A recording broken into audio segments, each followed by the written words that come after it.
Uh, Good morning to one and all.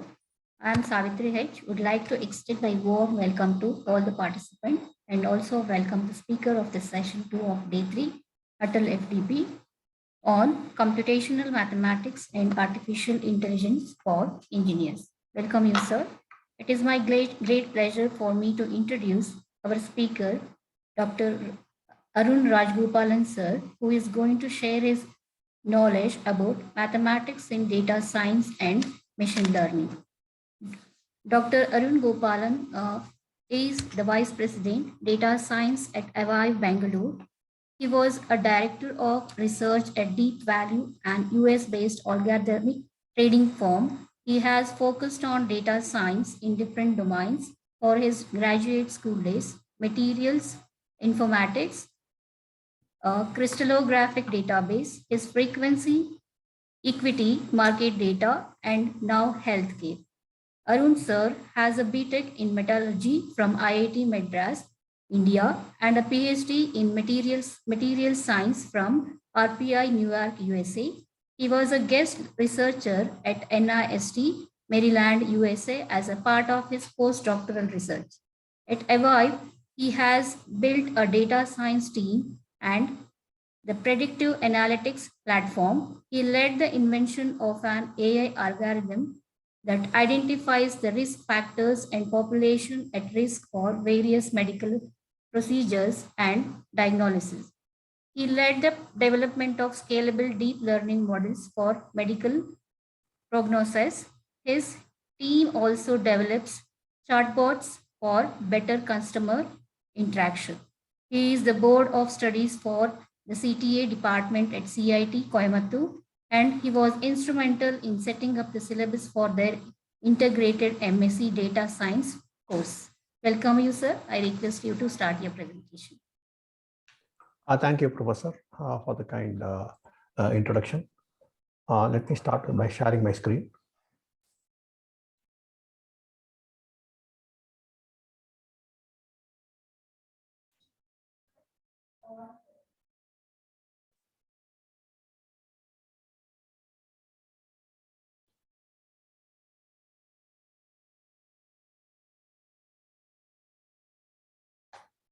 Can everybody see my screen?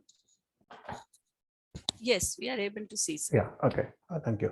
So again, thanks to Dr. Radhagupta and the college, Dayanand Sagar College, for this opportunity to participate in the FDP, Faculty Development Program. And I would like to, today's lecture or today's session will be on mathematics and data science and machine learning.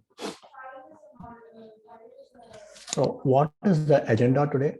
The agenda today is as follows. Basically, a couple of minutes on, hey, what is data science, machine learning and artificial intelligence. It's going to be very informal. I'm not going to get into theory there or like what exactly are the boundaries. They are porous. I just want to give a few simple heuristic to identify that. And what are the mathematics, before I get into like what are the topics that I'm approaching it from an industry practitioner point of view. So what I want to do here is today is to link what the industry practices on a day-to-day basis with academicians, right? The goal is not to teach math to mathematicians, but simply to introduce data science, ML, and AI from the industry point of view, or to what they cover and what is expected of an employee and so on. Or what techniques, mathematical techniques, do they 80% or 90% of them need to know, and like where does mathematics sit in the data science and ML and AI ecosystem? Okay, so that's the agenda. So let me go over the first topic, which is like what is DS, machine learning, AI, right?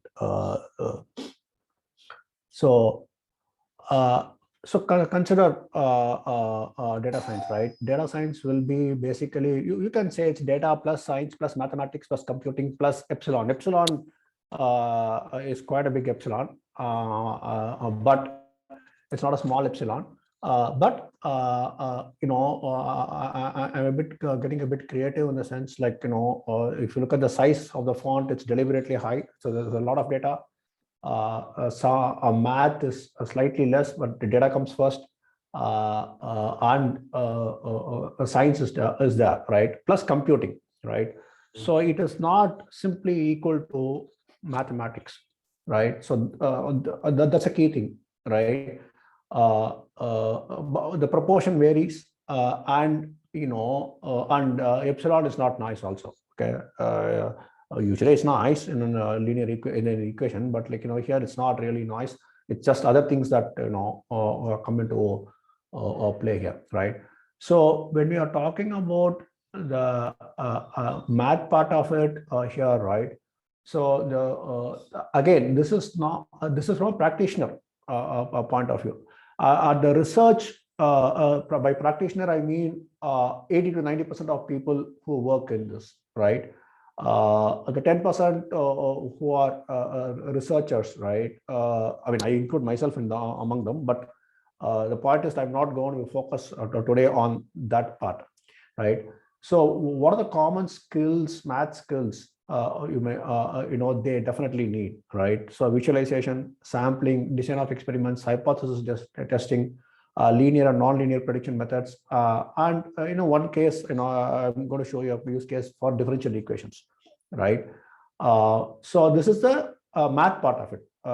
And depending upon the domain, you need the science, and then you need the data, some domain knowledge, and so on, right? And the use cases for these math, the mapping of this math to the data science part. What are the use cases in data science? It's data exploration. We'll go over them one by one with these use cases. The data exploration, A/B testing, customer surveys, clustering, classification, regression predictions, and scientific modeling. Okay, so each one could be mapped to a few things. It's not pure one-to-one mapping, but as we progress through the presentation, you realize that it's a reasonable mapping. Okay, this is data science. What is ML, right? So let's go there. 1 second. Yeah, machine learning is again data plus science plus mathematics plus computing, but here there's a lot more math and computing, right? So now I'm deliberately not going in for a very technical definition. I'm looking at from a practical point of view. Somebody says that he is doing machine learning. What does it mean? It typically means he is using a lot more computing and mathematics compared to the somebody who says he's doing pure data science. It's just all relative. So compared to that, he is doing more math and more computing. He's developing algorithms and so on, right? And typically it's non-linear, right? That's the way I would put it, right? And the use cases are again classification and prediction of behavioral systems, right? I had done materials informatics. Now it's like the more or less it's being called materials data science, right? Similarly, that was inspired by bioinformatics. Now, over the last few years, they have rebranded it as biological data science, right? But a lot of techniques are machine learning, right? So these techniques, they are not new, not necessarily new, but systems that are they have already fields, not even subfields, fields that have used it, use them for quite some time, or developing, are now saying it's machine learning. They're saying it's under data science, right? And stochastic systems, again, I used techniques in basically, for example, finance. It's just a stochastic system, right? Stock market prices are is a stochastic system, right? So are many biological processes, right? So all these things, like when you want to model them, you end up using machine learning at this point in time, right? So on to the third part. What is 1 second.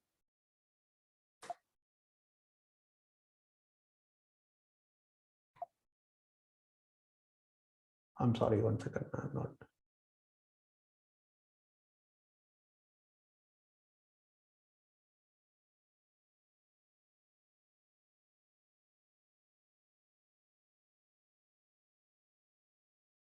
Yeah. So what is artificial intelligence? So artificial intelligence is basically data plus science plus mathematics plus computing, which is machine learning. I would say, like, so more of math and more of computing plus actions, right? So what I mean by actions is, like, typically are there not no actions in machine learning and data science? Not, I mean, what I mean by actions is autonomous, right? The system itself takes some actions, right? Right.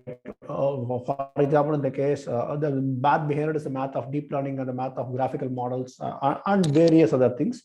But two topics, right, include deep learning and graphical models, right? And the use cases are very well known: computer vision, robotics, autonomous driving, games. In all these, right, the actions are being taken by the intelligent agent, right? Not by humans. Autonomous driving or robotics or games, right?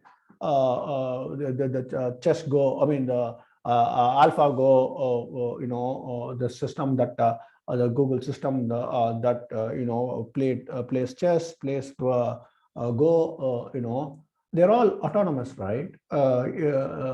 Instead of a human digesting all this information and then making a decision, the system makes a decision, right? So that's where we are in the that's how I differentiate artificial intelligence, the your data science and machine learning. That doesn't mean artificial intelligence does not include machine learning. Of course it does, right? But the action is what I would argue differentiates it. Okay.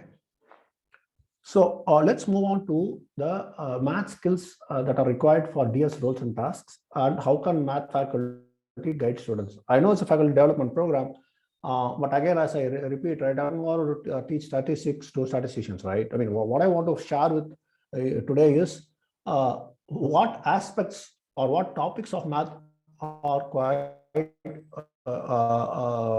useful in DSMLAI, and how can what to focus on those, right? Or how to focus, right? So this was a certain what are the math levels for data science role, right? In an idea, basically a lot only math or like, it's kind of like a pure thing, right? But it's not true at all, right? You're in the department, any department, you do need, like, of course, researchers and all, teachers, but, like, we have support staff, right? Here, it's much more of a evenly spread, right? There'll be like a manager, a couple of managers, there'll be a whole bunch of software engineers, some data engineers, and the data analyst, data scientists and researchers will be, like, fairly, let's say there will be like three researchers and, like, 5 or 6 data scientists, and then, like, more data analysts, but much more data engineers, software engineers and managers, right? So among them, whom do we who needs math really, right? Practically, right? Ideally, one would argue that hey, even software engineers need them. Yeah, I would love because they are engineers. But practically speaking, what happens is, like, they are there for their good coding skills, not really for math skills. So if they are not for the math skills, now the math skills may be good, maybe excellent, maybe not, right? But they are there in the role. The role is like, what is expected is good coding skills, right? And I would like to emphasize this, right? That coding skill is there in all of them except in the manager, right? So that I would emphasize, right? Because it's not only math, but you really need, some coding skill.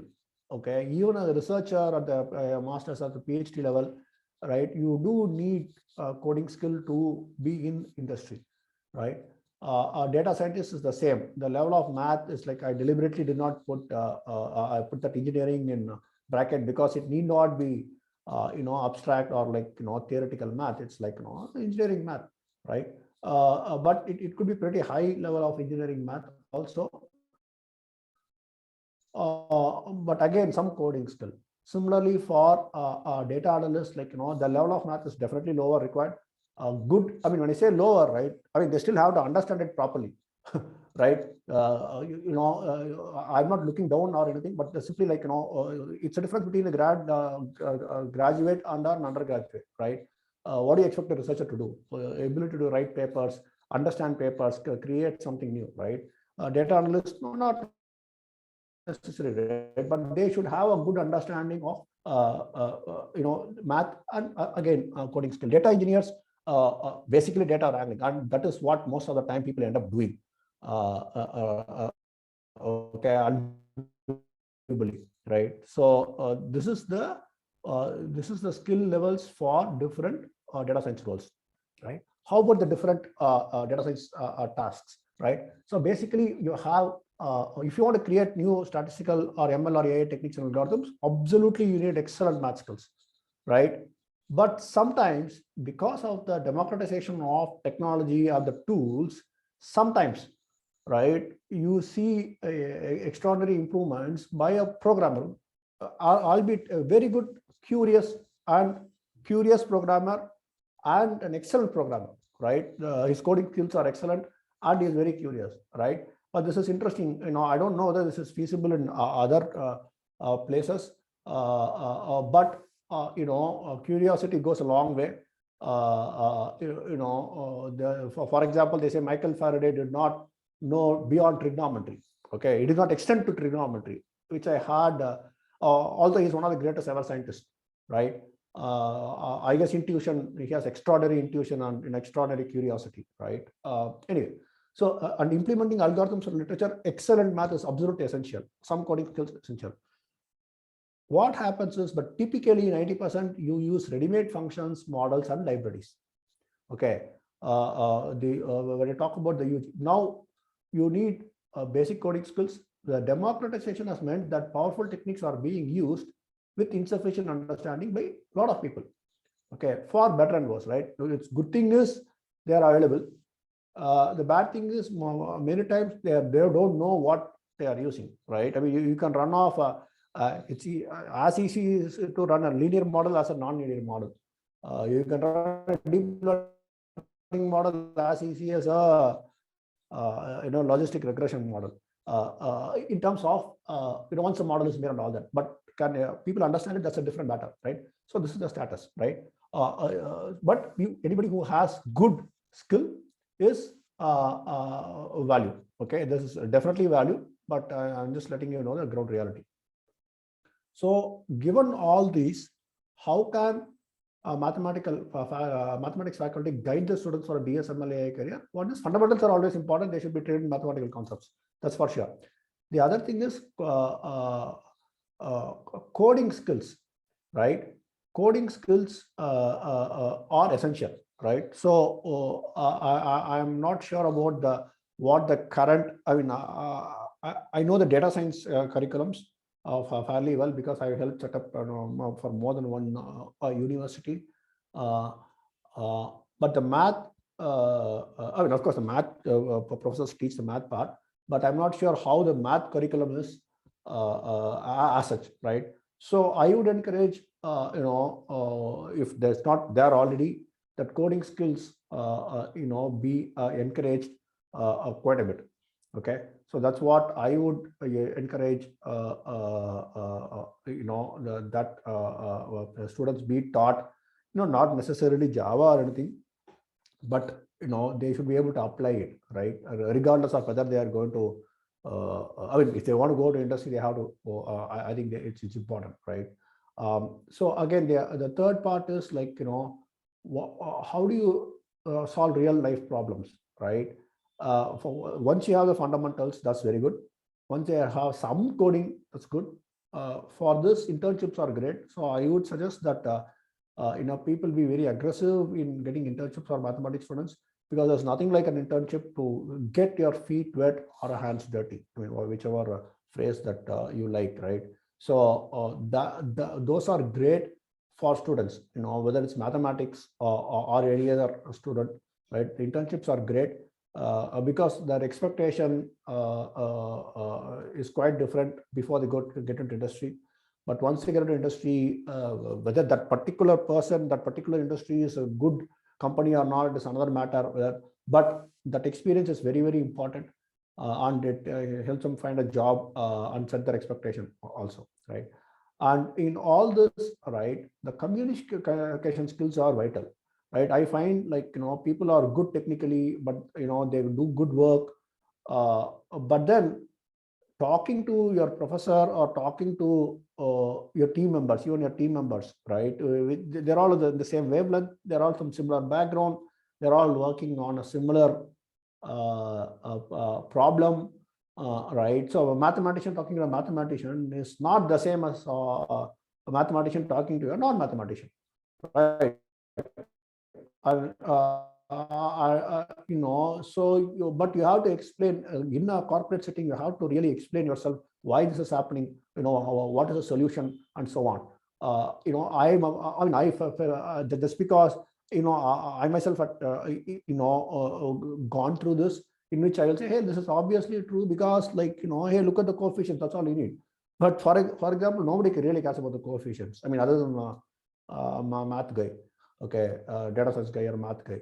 They are like, what do you care about the coefficient? Like, what does it even mean, right? So you have to be communicative, to connect with management, product team, sales, marketing, in effect, the rest of the company, right?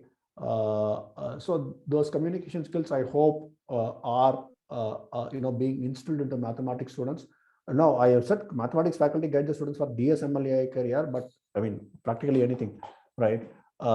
Maybe the coding skills are particularly for DS, but otherwise they're all the same. Okay, so this is the general context. Like, where does math fit into a data science team?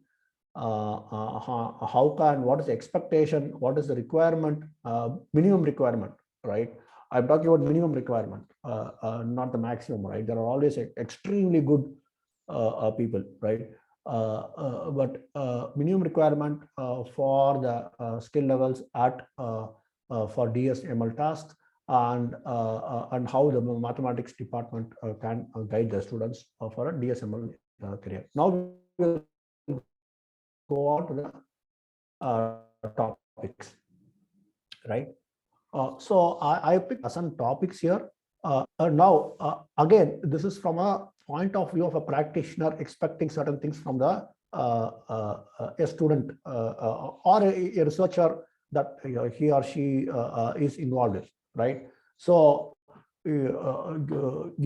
so bear with me that, like, hey, wow, on certain things like, A/B testing and sampling and all that, right? But if I left something out, it is because it's also deliberate, right? In my view, these are perhaps the 12 most important things for yeah, we can argue one or two items, but these are extremely important in my view. The mathematical aspects of these things are extremely important, okay, from a data science perspective. So first is data exploration. So data exploration, it's about graphical methods. What's a math in it? Math is like, the different graphical methods. The first proper statistical, I remember which one, Witcher and Johnson stats book, where they start off with, like, basic proper statistical plots, right? So what has happened is technology has improved, so interactivity has improved quite a bit, and you get all kinds of colors and so on. But still, you don't, not too many people use this box whisker plot and so on, right? So there is an explosion of visualization tools available there. The math of it, only I think I would say argue that minority actually know the math behind it. For example, the projections, etc. Okay, but thankfully it is still extremely useful. I'll just go over a few aspects. But why do I start with data exploration? Because that's what people end up doing. Most, let me put it this way, like 100% of the people do that, data scientists do it. And 80, maybe like 70% of them do just this, okay, in the data science team, right? Or a little bit more, right? For example, a data engineer or a data analyst, most of the time will be spent in getting some data wrangling, and then looking at the exploration, right? So a lot of time being spent on this. That's why I'm mentioning this. So not underestimate the importance of this. This, even though it is mathematically extremely simple, at least some of them are extremely simple, right? So what are the kind of graphs that we have? Of course, you have very basic scatter plots, line plots, bar charts, histograms, probability distribution functions, right? Plots, right? Excuse me, sir. Sorry to interrupt you. Yeah. Your slides are not moving, sir. I mean, slides are not showing. Yeah, I mean, it's not moving. It is stuck in what is machine learning. It's stuck in what is machine learning? No issue, sir. You can continue. Avinash, sir, you can check your internet. No. Hold on. Sir, are you moving the screen slides? Yeah, of course. No. The resume share, why is it not working? I'm sorry. I just saw this. The resume share. I'm clicking on it. I think I already. No, I'm clicking on this. Okay, hold on. It says stop share and then sharing is paused. Oh, bring your share into the front. What are you download? Stop share and share once again, sir.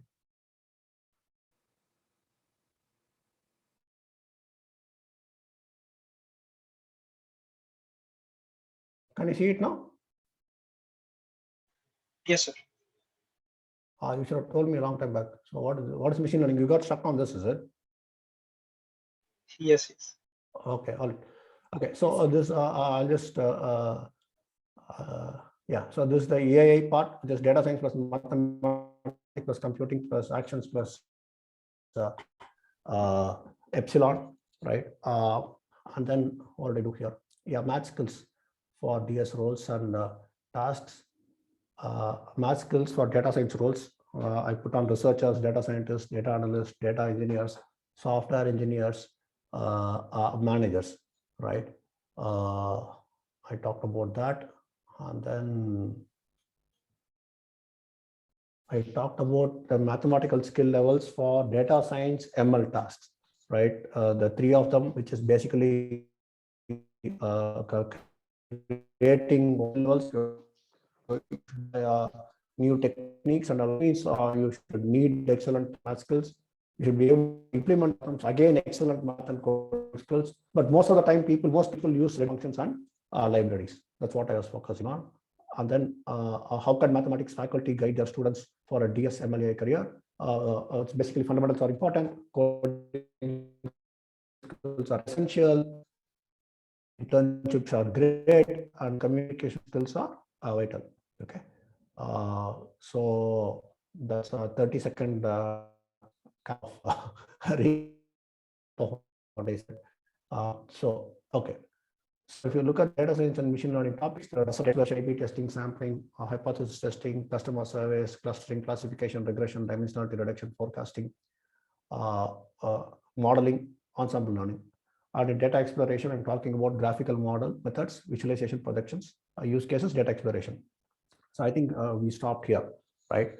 So data exploration is like a whole bunch of things that are everybody's familiar with. I'll just point out a couple of things: the Sankey diagrams, funnel charts, cohort analysis, which are not that popular. They are getting popular, right? So the Sankey diagram is an example of a Sankey diagram, where basically, 130-40 years back, 1880s or so, this was done by I believe engineer called Sankey for energy flow. Here it's actually quite a beautiful Sankey diagram. You can see, for a country where that biomass is imported, how is it imported, how is it exported, where is the raw material produced inside the country, and how it's consumed, right? It's either is consumed or exported, and it's either imported or is produced inside. So it's just a very beautifully done diagram. So the beauty of the diagram is self-explanatory. That's just a simply beautiful diagram. The other thing is the cohort analysis. I mean, see, the reason I'm showing it is because we use it, right? A few years back, again, as I said, like, whatever I'm showing you, it's because I've used it and I think it's important, right? So cycle diagram, we used it for example, in our company for how do people click, right? People go to page 1 and then where do they go to? Page 2, page 3? How many people go to page 2? How many people go to page some other page? And from there, what happens? What is the user journey? That's where we use it. Okay, but I can't really show you that because it's confidential. But I can tell you, like, that's how we use it, right? Similarly, cohort analysis, right? This is like Islam. Okay, the links are here. I'll share with you. But app is launched. So okay, fine. The first day, like, so many percentage of so many people logged in. Then after, what happens? Do they log in again, right? So this retention, do they log in? Like, if you look at it on day 10, right? Only 12% of the only 12%, right? So what happens, right? Why is there a fall, right? So this is exactly the use case that we also have in our company, right? In terms of, hey, look, this is what is the retention and why does it drop off, right? It almost never increases. Why does it drop off, right? So, and the funnel chart, it's not a funnel plot, it's a funnel chart. This is from a sales and marketing. So yeah, prospect, prospect is fantastic, and by the time it goes to the lead, okay, the total market is like $1.81 million, and then you end up with the leads for $1 million, and then out of them you find only 600K are qualified. Opportunity, practical opportunity is only 300K, and then by the time you negotiate, it got to 160K and close to 84K. Okay, so it's 84K out of $1.82 million, right? So again, this is very, very simple, right? One might say, like, what's a math? But you know what? People use it, and this is what is very effective, right? Selling a box Whisker plot is, I can tell you, to a non-mathematician is extremely difficult. Okay, you can show all you want and then say, hey, this is awesome and all that. For example, I put a pie chart here with a question mark. Okay, people love pie chart.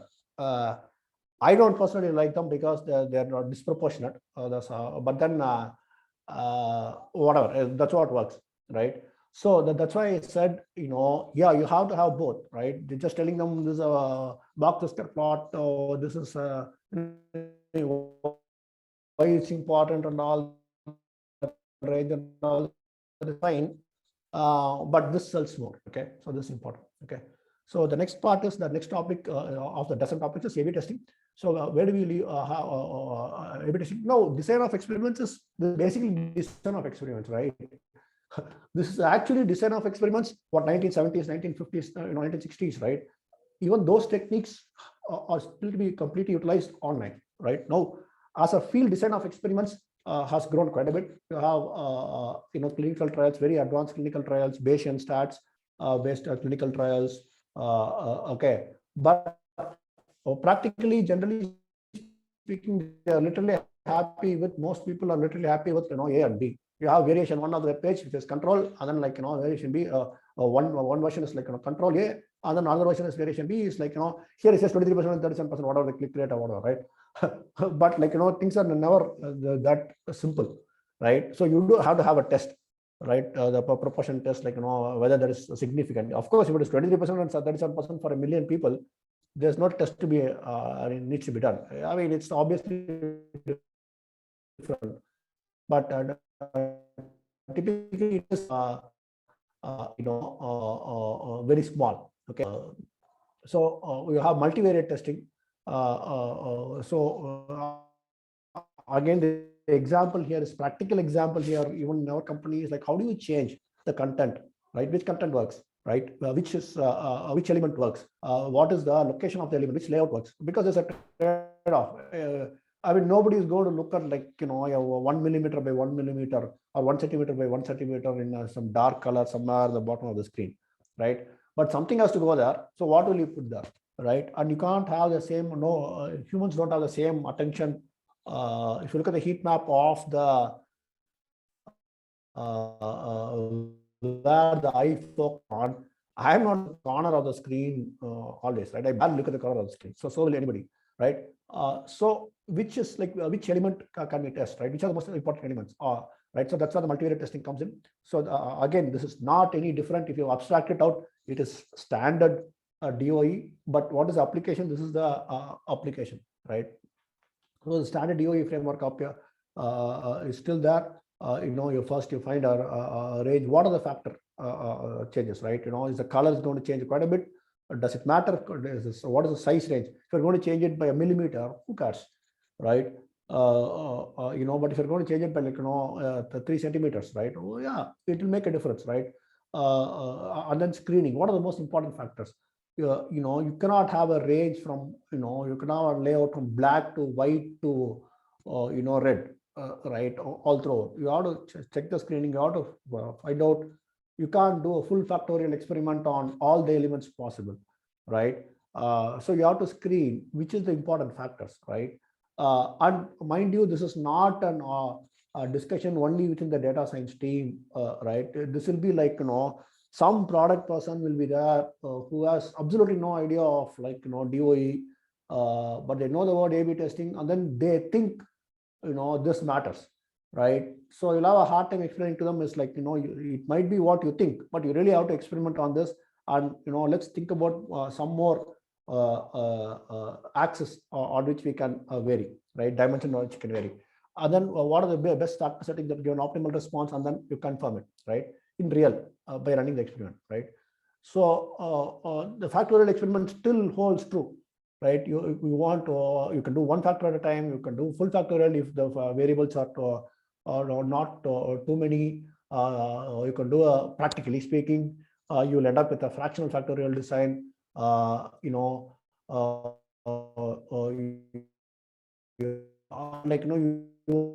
want to keep changing it. Okay? You have a sequential design of experiments, right? So you select the variables and guess the interactions, right? You design the experiment, conduct the experiments, analyze the results, evaluate the results, and if they are good, you are lucky.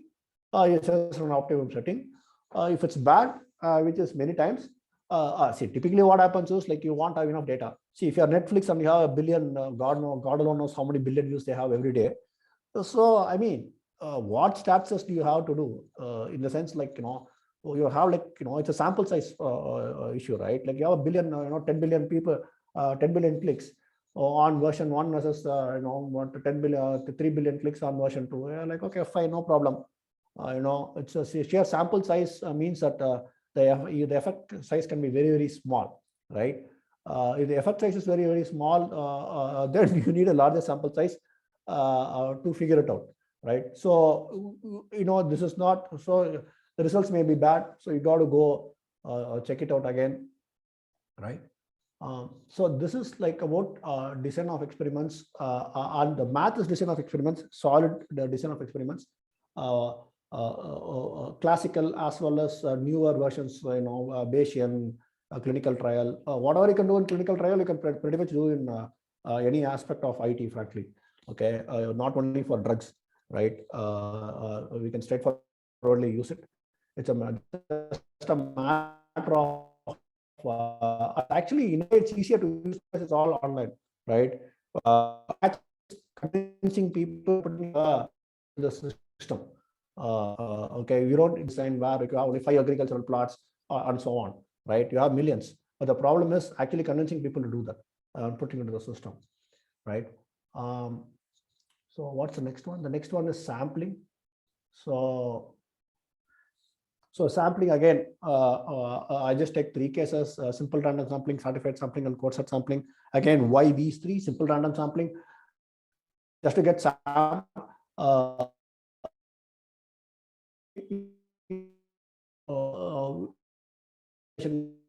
Because quick results. So sampling is randomization is good. Random sampling is good. And believe it or not, I had multiple conversations about randomization. Okay, this is not like motherhood and apple pie. It's like it's not a given that non-mathematicians randomization is important, right? Why a random sample is important, right? So simple time sampling that we have to know and be able to explain stratified sampling and coarse set sampling. The use cases are customer service. Mind you, there have been a lot of customer service where it's not really random at all. It's no sampling, it's some sampling, it's convenience sampling. So and they are not, the analysis does not take into account, right? Therefore, you end up getting into trouble, right? You'll get some analysis, you put in some number, you'll get some numbers, but what you do with it is not like any decision is made upon that is suspect. Okay, so you have the also for training of algorithms, particularly coarse set sampling. Okay, so what is stratified sampling? I'm sure like most of you know, it's basically you separate the population into strata as per the requirement, right? Maybe male, female, or by gender, by age, by job code, which we have done, right? For one of our, for some of our clients, we do that and we offer it as part of our survey package. But basically, and when we compare it with the random sample, the proportions for these strata are not really close to the proportions in the population unless it's stratified, right? So again, this is a negotiation between the client and us, like saying no. Sometimes they will say like it's stratified, but stratified according to what strata? What do you want? And then the data won't be there, right? You are like, you have to give me the data before you can do the stratified sampling on that. And then like of course, if you have a huge population, it does not really matter. I mean, huge sample, it does not matter, right? But if it's a small sample, it matters more. So there's a negotiation again with non-data scientists on this, why this is important, right? Stratified sampling. The one thing that I personally have also, this another thing that we have personally worked on, and we have published in conferences and so on, is the coarse set sampling. This is extremely important for the training of algorithms, right? Extremely efficient. Basically, if the data is in clusters, for example, is a coarse set sampling for clusters, right? If the data is in clusters, the uniform sample will not catch typically the outliers. Right? That's the nature of it, right? But the coarse set sampling, it samples more from the center, and then it understands this clustering business. But the coarse set sampling has to be different for different techniques. Like coarse set sampling for logistic regression and so on, right? So it is tied in with the downstream for what you're using, right? But when we compared it, it is really good. In terms of being able to efficiently use a small sample for training. So this is an excellent technique that people should use more in the industry. Hopefully not our competitors, but but this is extremely good. Just wanted to, it will be a good thing for people to know, right?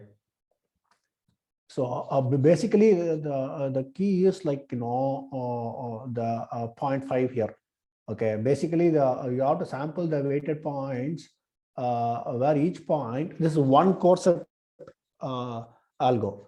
Okay, so the idea is to weigh the points with the change the probability of the the points, so it is not a static thing. It's basically you have to go through it again and again, but at the end, right, the coarse set sample has a lot of good properties, right, and we found it very, very useful. Okay, so moving on to the third topic, hypothesis testing. I say factor identification, basically like they'll a product person will come and say, no, that is very important. If you send it only for this, this variable changes variable, then everything is fine in life, right? That may or may not even matter. Or this particular content is like, this content is based upon behavioral science, that content is based upon something else. So, if you change it, everything will again change. So life, I think, sometimes is very simpler. For them, they are like, oh, they're very clear. It's like so confident about it, right? Without really having tested it, right? right? And then once you put it to the test, then many times it does not work out at all. I mean, work out meaning like the answer that they get is not really what they want, right? So what if you want to select? So the hypothesis testing, of course, right? You go through, this is something that people a person in the data science team has to know this quite well. What are the different types of tests, like two-tailed tests, one-tailed tests, like, what is the process? What are the steps in the hypothesis testing? What is the hypothesis? What is a null hypothesis? What is the alternate? What is the statistic, that probability distribution?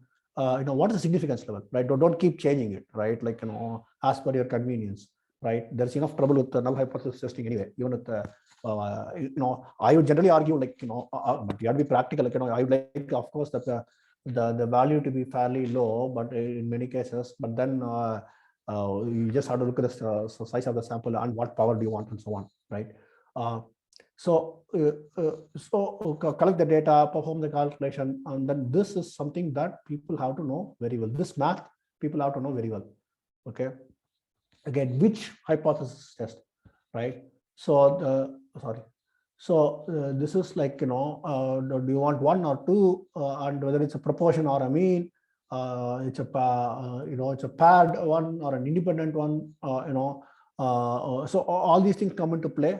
Hopefully, the person is well versed. He does not have to look up, or like, which side of which tail is he looking at? Like, does he have to count both the tails or not? Or is it less than or greater than? Right, stuff like that. People don't. I mean, because in the end, like, you can run all these things within a few minutes. You will get all kinds of numbers.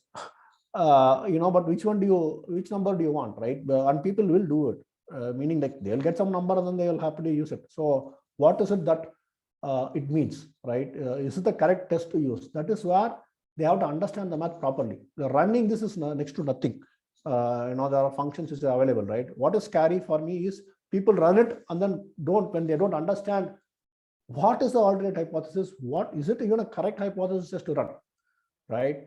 And that is why I'm pointing this out, right? That they really have to know it well, right? The ease of running a test completely overwhelms their, kind of like, so I can run, therefore I understand. It does not work that way, but people's mind works that way, okay? And the errors, they have to know the errors. The analyst, right? Of course, it could be a true positive, true negative, false positive, false negative, right? And the power of the test matters quite a bit. Earlier, because the test has to be set earlier, right? They are not full out changing that until you get an answer that you like. This is not like some boosting or whatever, right? Then at some point you start to fool yourself, right? So that you got to be careful about. People who are familiar with all these things well are good. Otherwise, any hypothesis they make is quite suspect, because you are never sure what is it even correct what they run. Okay. So customer surveys, we have done a whole bunch of surveys. Generally speaking, people who run the survey are like not really trained. I used to get like, surveys on like hundreds of questions. I mean, if you send to hundreds of questions from a question bank, like 10 people would have answered like one question one, and then 10 people have answered question 3. So what do you do with the analysis? Nothing. Right. So you got to be careful about the design of the survey and all that. Right. So again, this is something that from a data science perspective, it's like a no-brainer. It's like, of course, you have to design the survey, right? But you have to make sure that it permeates the culture of the corporate culture. Okay. So you got to work with the other teams and then say, hey, look, what is the purpose of the survey? I've had surveys given to me that I'm like, how do I don't know? It's a matrix, like you get some results, but like what do with this, right? So you have to work with them at the very beginning, Yeah, actually, frankly, even I see researchers like who get in the statisticians after everything is done. And after you finish up the research, then you call the statistician. I don't understand. I mean, I got called in once. I'm like, what do you do this after everything has been done? You have to design it first, design the experiment first. So similarly, survey design, we have to go through that in a proper way, right? We had a customer whose service is like a bunch of different, like physical, mental health, physical health, financial health. It's a aggregation of different standard, some non-standard questionnaires, right? With some of them being the standard ones have some proper scores based on literature. Some of them are internal scores. So we had to scramble and find out like, okay, fine, this is a reasonable way of collating the scores for the non-standard ones. And how did these 120 questions with 12 different, 20 different groups, how do they relate to each other? So the analysis we had to create on our own, right? In terms of the individual parts are okay, and we had to figure out like, okay, these are the different scores. How do the scores correlate, and what groups do they fall under, right? So this customer survey steps have to be done, with collaboration with everybody, your customer as well as the other teams. And the design, particularly for the online, right? The beauty of online thing is like you have a lot of control in many ways. So you have to look at the flow, clarity, relevance, look and feel, and structure of the questions. Okay. And the analysis, there's all colorful business, the cloud and percentage and all that. But you can do a lot of analysis,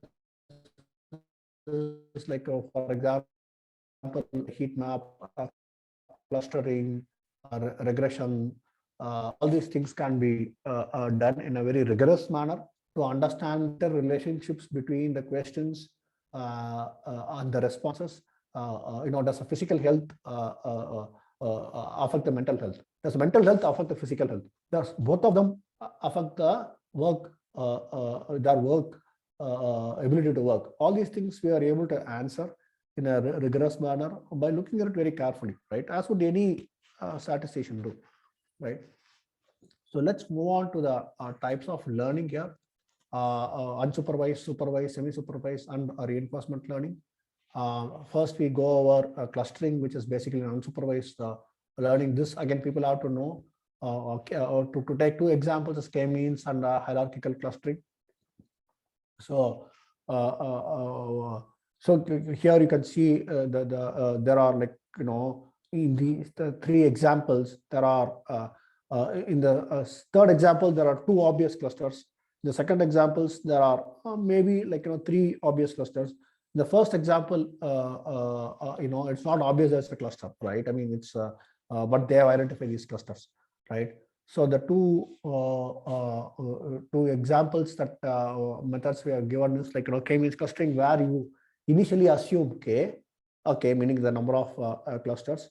You randomly allocate. Okay, you initially say k equal to 2. In this case, you set k equal to 2, and then the initial point is random. And then you see who are the nearest guys, and then you attach it to them. Now given the nearest guys, the second part is given the nearest guys, you change the centroid, right?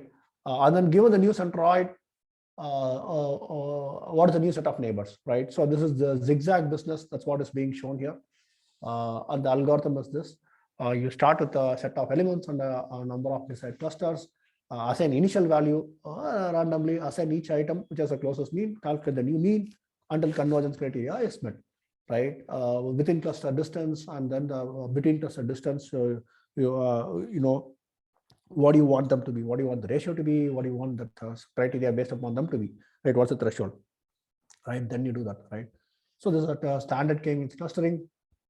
Then you have hierarchical clustering, and these are things that part of the basic mathematical toolkit of a DSML guy, right? Hierarchical clustering. So you can do it to two ways. You can basically go up divisive down. Basically, you start with the one single cluster, and then you split them into two, and then about a criteria, and then into 4, 3, and so on, or agglomerative. Okay, so in the what we see here is in the end you'll end up with the same type of clusters, in the sense that at each level you can choose your level.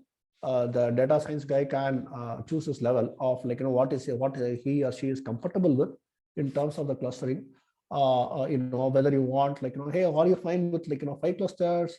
Does it make sense? Or the threshold has to be higher, and so on, right? And here's an example, right? You start with the agglomerative, right? You initially do with n groups, and then you keep changing it, right? The clusters, right?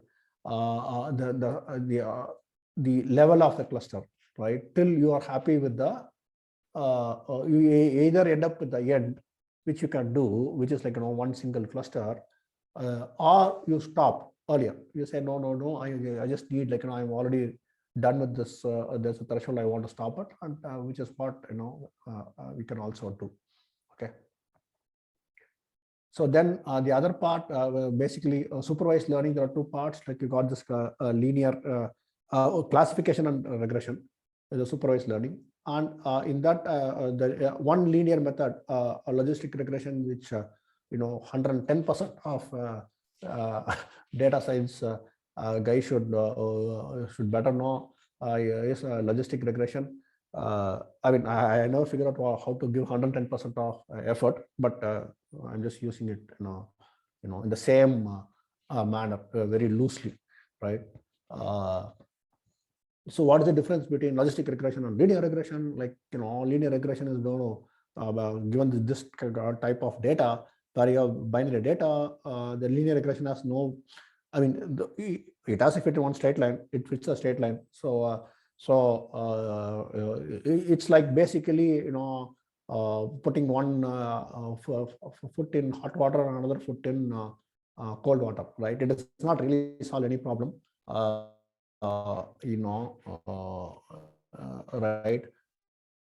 And I guess it'll be painful at both ends, right? So you get the prediction will be more than one, prediction will be less than 0 on both cases. But logistic regression, it's a probability based, and it's a classification. So what is predicted is basically the probability, right?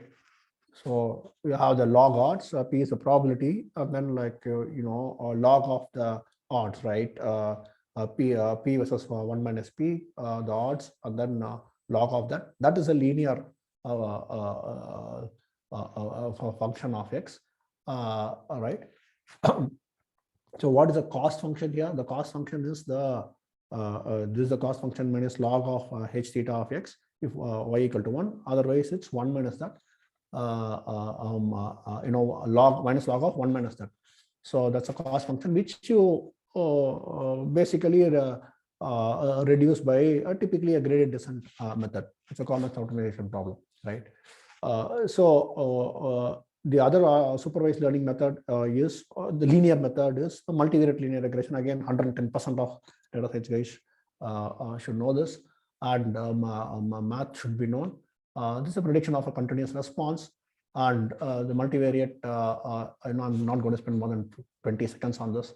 Multivariate linear regression is basically a linear combination of the various variable observations, dependent explanatory variables with a constant y-intercept and the error term, right? With the slope coefficients for where beta is the slope coefficients, right? And what is the cost function is basically the squared error, right? Some of the squared error. So you got the error, and then you're squaring it, and then you're summing it up, right? So that's what we are doing here, right? So we come now to the projections and dimensionality reduction. Okay, so this is important. I rush through the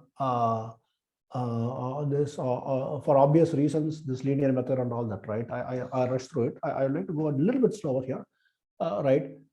So the projections and dimensional reductions are extremely important because of the amounts of data, the number of features that have, right? So it's very, very difficult to get any intuition on these sets of data. For example, we predict, the cost of surgeries in our company. We also predict the cost of not the cost of problem. We predict the cost of surgeries. It's a regression problem. We also predict the cost of not the cost, the probability of surgery happening, right? Now the risk factors, we have made an AI algorithm for finding the risk factors, as as was mentioned earlier. You will have 600, 300, 400 variables, right? You have 10,000 diagnosis and 10,000, some 10,000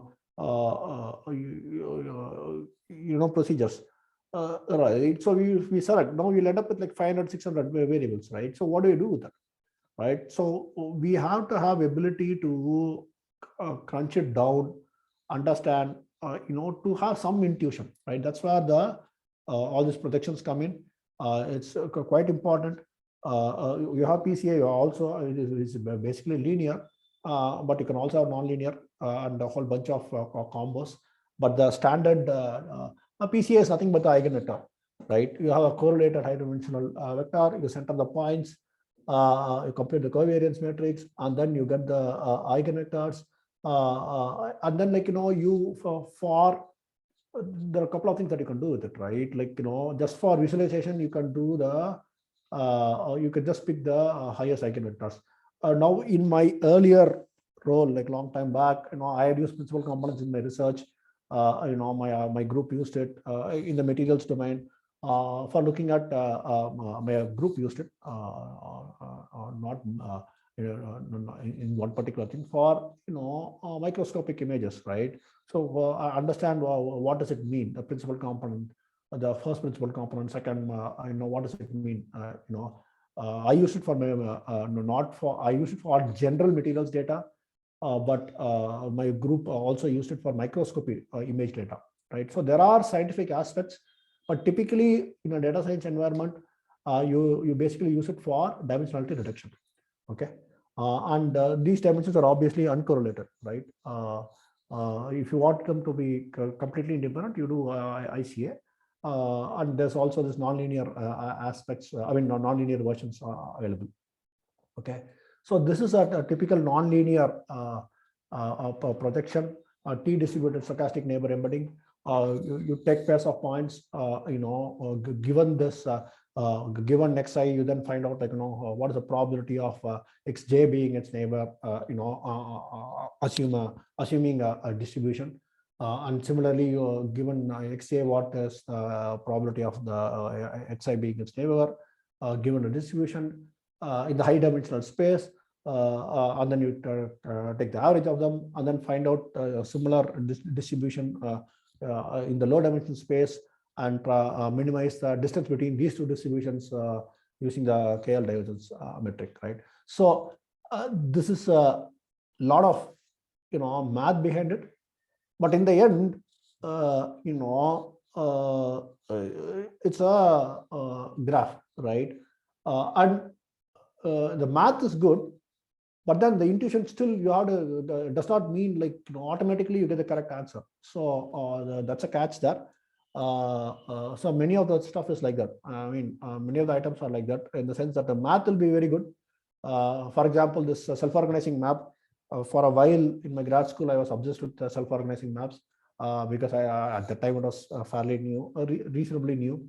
Right, you have this vector, and then you high dimensional vector. Then you are basically projecting to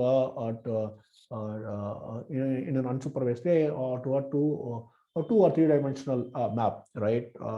Looking at the math of it all, I was thinking this is awesome. It solves everything, but it really does not solve too many things. But it has its use cases.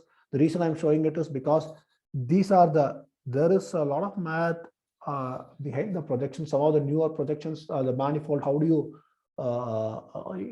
projection along manifolds and so on. But in the end, you have to see which tool. People have to be aware of these and figure out, like, what they can use on their for their particular case. Okay. One final projection, if you will, is an autoencoder. We have used it. This is quite cool. It is most definitely better than PCA in the use cases that we have used. So this is one form of a neural network. Basically, you have 30 features, and then you make them into 20, and then you make them into 10, and then you make them into, let's say, 5. Okay, here in this case is 3. I don't know what they started with. Maybe they started 10. Yeah, they started 10 features, and then they encode it into only 3 features, right? In a non-linear way, because it's basically a neural network. Then how good it is. How do they know it's any good? By decoding it, so that if you look at the output, if it's practically equal to you basically optimize the what they say as a code, so that and all the other layers also, so that the output is the difference between the output and the input is minimized, right? So it's a very neat way of doing it to get the code, which is basically the bottleneck there, right? So the information is getting squeezed through the bottleneck, and it is being lost. Some of it is lost, but the loss is minimized by minimizing the output dash input difference, right? So this is quite nice way of doing it. Autoencoders, are a quite good way of compressing the data, right? A couple of more topics to go. I'll got another 20 minutes. I'll a couple of more topics to go.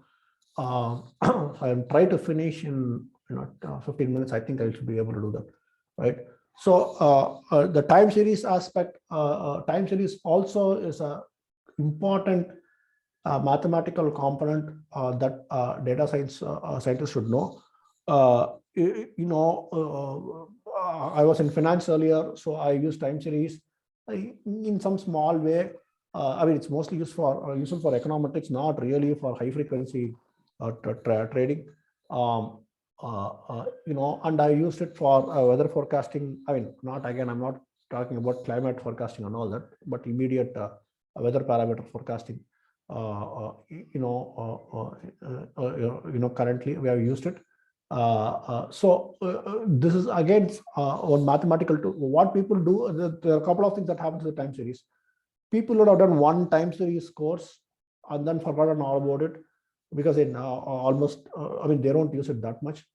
And the other aspect, what happens is, like, now there are ready-made stuff available, right? I had one colleague who basically uses like some ARIMA based, like, so something from I don't think it's ARIMA. I don't think it's purely ARIMA based. It's something else also going on with one of the top 4 companies, ready-made package, and then they claim it's AI, right? So this also happens.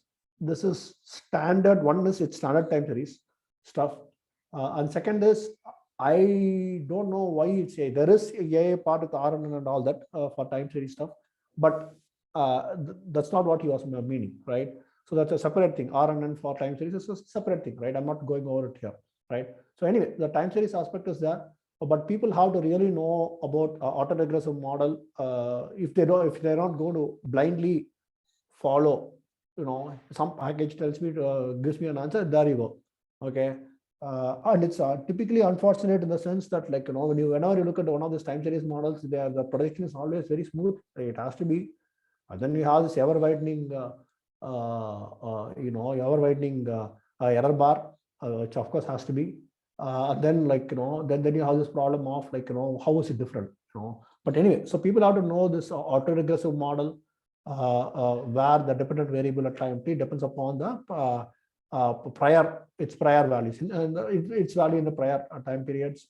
And then the moving average model, where it is, like, it depends upon the errors, the earlier errors, and then the ARMA model, where it depends upon both. And then you have the ARIMA model, where you have to need an integration filter to make it all work, right? So it's a 3-parameter model. So you have the order of difference, and then you have, like, what is the length of the AR, what is the length of the MA, right? How many terms, so this is what you end up looking at. So people should know this. Frankly, the only people who actually know this properly are the statisticians, whenever I see them. But things are changing now. More and more data science courses are coming up, and then they are taking it seriously. Or at least this part they're a bit more seriously. Now I'm hopeful that more people do understand it better. Right now, I've gone over. Let's go over the first thing where it says so I've covered 10 out of 12, right? So basically you got a couple of more, right? So see, these are all, many of them are standard things, right? Most of them are statistics based, right?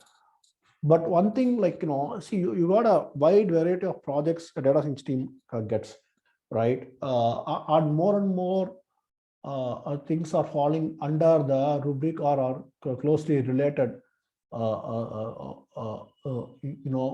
you have to work with domain experts, right?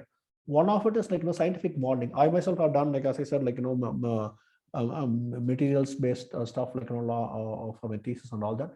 But one current thing which is of interest is infectious disease spread modeling, and you all know what is the infectious disease that I'm talking about, right? So basically, it is, of course, one second.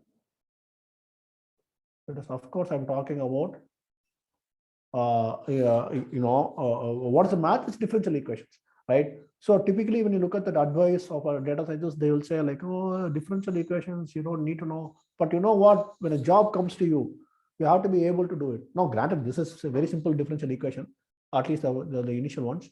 But the point is this, right? A well-rounded mathematical abilities is crucial, okay, to solve a problem. So here, what is the model I'm talking about? It's a SIR model, susceptible, infectious, recovered. That's a SIR. So what is the population? What part of the population is susceptible? Basically, the people who come in contact with the infection, right? So that depends upon the infected people. If nobody is infected, obviously the susceptible population is nothing. But 50% of the people are infected, then the susceptible population is pretty much whom all the 50% are come into contact with, which is everybody else, right? So that's the first differential equation. And the second differential equation is what does the infection depend upon? Infection depends upon the susceptible population. If I am infected, and then the only other 10 people who can be infected are 2 miles away, of course they're not going to get infected. So that depends upon the infected people and who have recovered, right? Hopefully they're all recovered or actually dead, right? If the guy, some person is dead, he's not going to be infected, and if that guy is already has immunity, he's not going to be infected. So that's why the second equation is, and the recovered is depends upon, first of all, how many people have gotten infected. Those are the people who can get recover, right? So this is the SIR model, very standard classical model. Pretty much only epidemiologists knew it, or examples given in for differential equation in the textbooks they gave it. But as of 2019, suddenly half the world is an epidemiologist or epidemiologist. I'm sure much to the annoyance of epidemiologists, proper epidemiologists. So the classical SIR model, and there's a modified SIR model where you have this one modification where you end up saying that that's that beta is a function of time. So that changes the dynamics fair bit. What we ended up using initially was, the beginning of the epidemic was the IHME model, Institute for Health Metrics and Evaluation, I think, model, University of Washington. So they were publishing a model and then updating. They had enough details about the model. It's a modified version with a bit more involvement, right? And they kept updating the data, the parameter and the model itself. So what we did was we actually used that model and improved upon it. At one point, we improved upon it by they are having at a state level. We did it at a county level. So we had to make modifications because the data was not available. It was both a data issue and a modeling issue. We went through it. So we were showing our projections using the IHP, modified IHP model, and also we used an ensemble of models, SIR and a couple of other models, and then showing the distribution of the these ensemble predictions to our customers, right? So this is something that we were we took it upon ourselves to provide to our customers, right? So there's this math, this differential equations. It is not standard stats, right? So differential equations are used. Okay, I mean, just want to point it out to you. Okay, so you have this classification and regression methods. Now we are moving into, I would say, machine learning territory.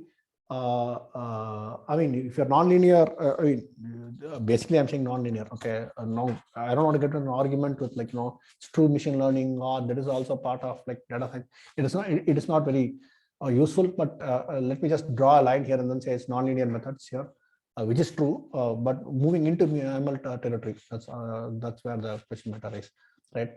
So the first is the decision tree. And then basically is the weather good, then you if the weather is bad, okay, you take the bus. If the weather is cloudy but you're hungry, then you you walk so that you can get something. But if you're cloud and not hungry, you can take the bus. If it's sunny and you think there's time to you want to take a bus or not, again, depends upon the time you need to walk. Okay. So what is the decision tree algorithm? I mean, this algorithm, but you have criteria for splitting. First of all, finding out the feature, whether it is what attribute that you want to look at, you choose attribute, and then you basically based upon the attribute, can you split or not, or that's a decision that you make, and then you keep on going, right? So what is a random forest? Random forest is nothing but a bunch of trees. Forest is a bunch of trees. Random forest is a bunch of decision trees, and you typically take the majority voting or the average to get the final result. So both of them can be used for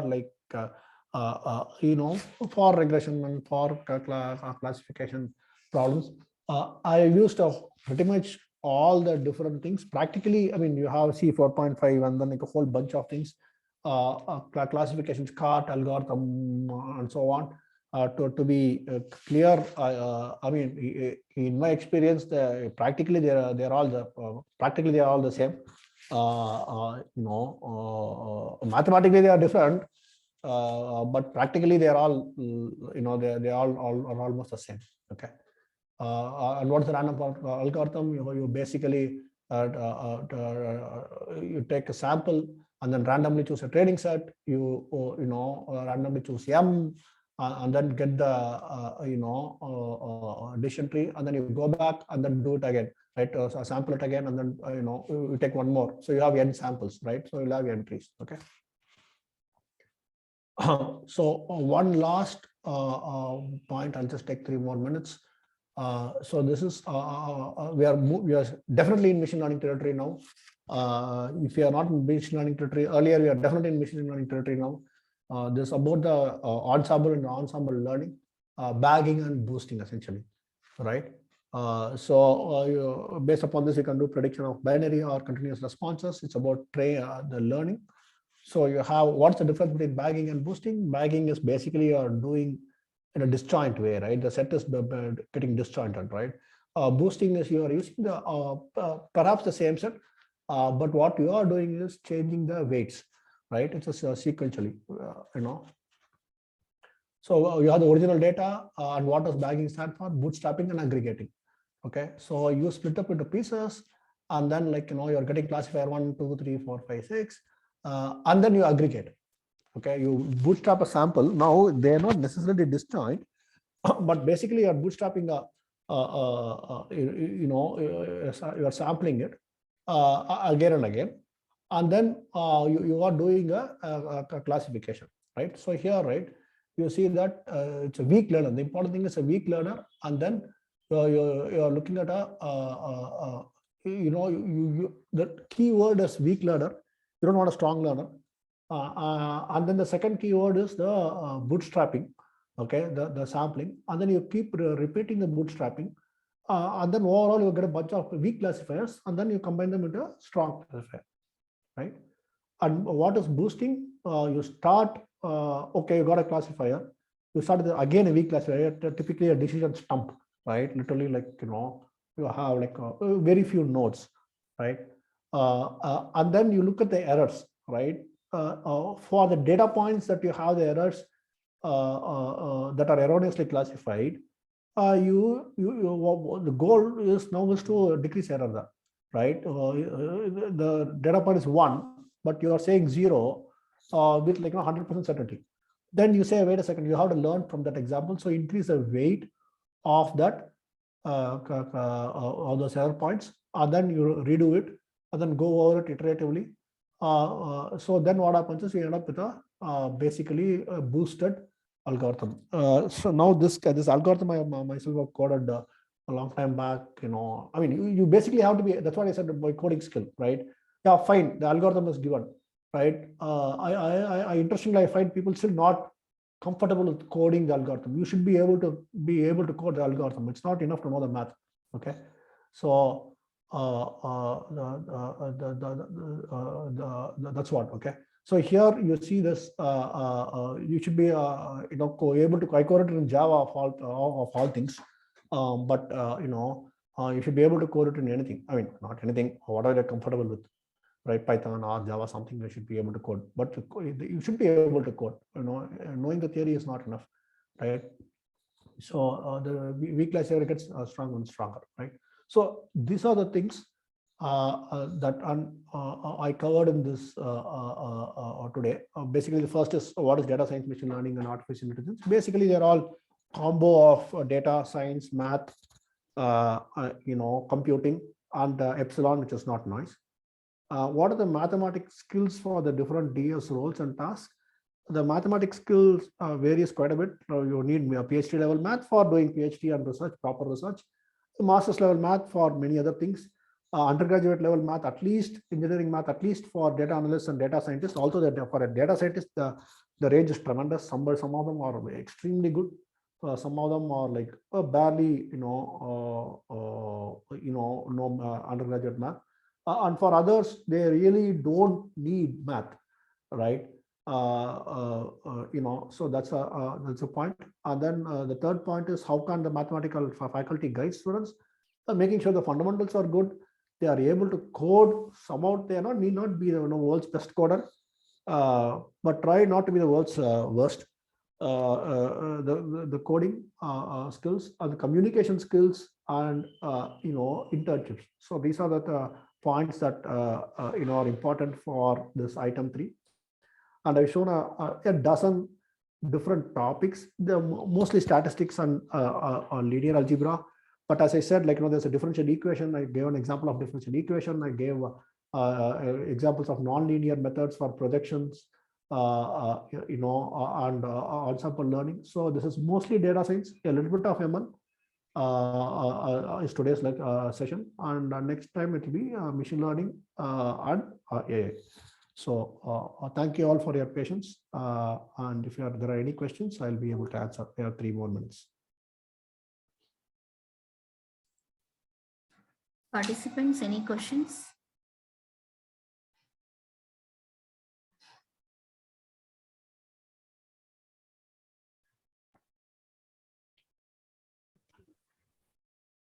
So, sir, I think I will ask one question.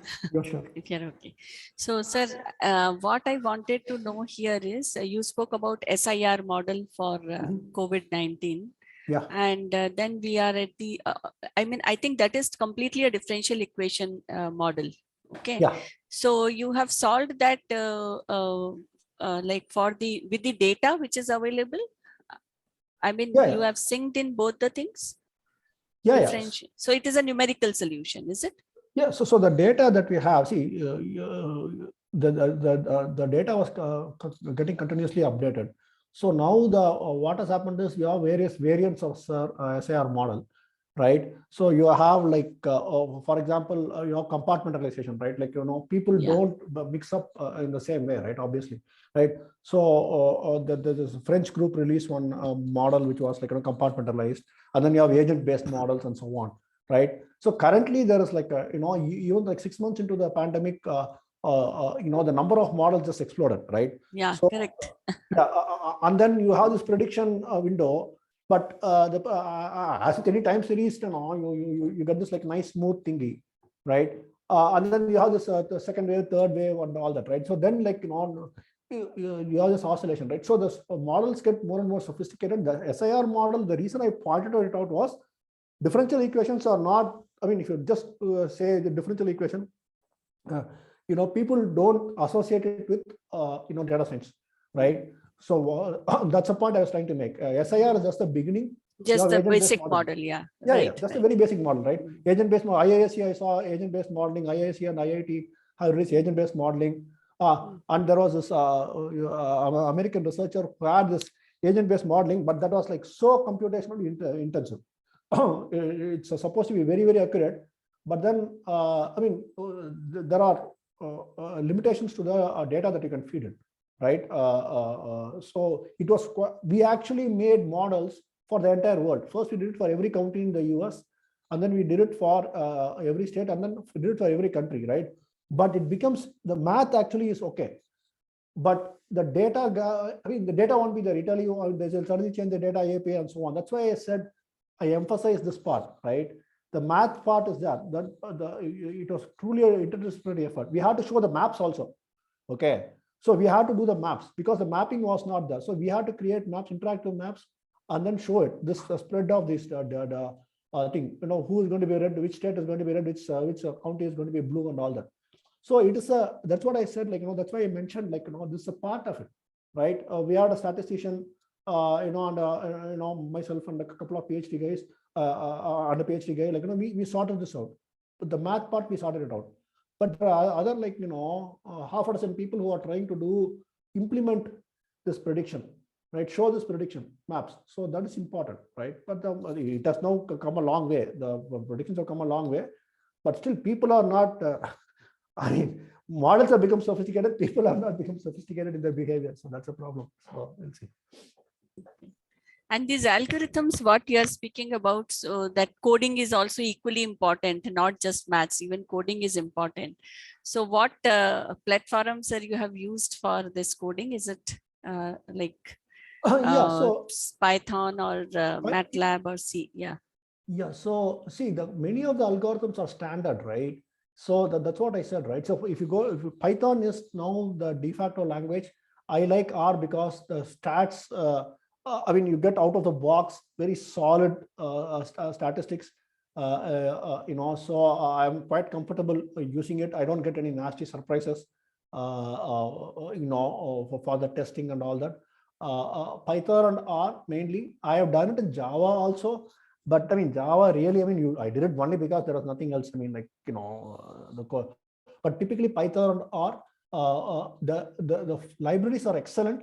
The problem is, like, people use it, like, many people just use it because it's very easy to use, right? But not without really understanding it, right? It's like the SIR model, right? Yeah, you will get a prediction. One line is very close to the other prediction, but what is and if anything goes off, right? They kind of like blame the math, right? So that is where the math comes in. But the coding skills vary quite a bit. There is still a big difference between somebody who codes, who's a pure developer, and then who's a data analyst / scientist who codes. It's acceptable. It will be correct. Let me put it that way. That's about it. But that is all right. But people should be able to do it. If they give the pseudocode, for UK means whatever, right? It does not matter, right? The BFGS algorithm, optimization algorithm, I have coded myself, right? The pseudocode is there. People should be able to code, right? And so that is important. So we use Python and R. So there is also Java a bit, but typically Python and R. Thank you very much, sir, for all the clarifications and such an exhaustive presentation. So if there are any queries from the audience, we'll take up Otherwise, I will request Professor Savitri to conclude the session. Any queries from the audience? So I don't see anything, sir. Probably if there is something, we may come back to you later on. Sure. I'll be glad. So Savitri, can you please conclude this? Yeah, I thank all the participants for their wonderful support, and my heartfelt thank to the speaker for his enlightening words on the importance of various fields of mathematics in data science and machine learning. Thank you very much, sir, for your wonderful session. Thank you, professors. Thank you, participants. Thank you, sir. I request all the participants to rejoin the session at 2 p.m. Yeah, we'll resume the next session at 2 p.m. I request all the participants to rejoin at 1:50 p.m. Thank you, one and all. Feedback link.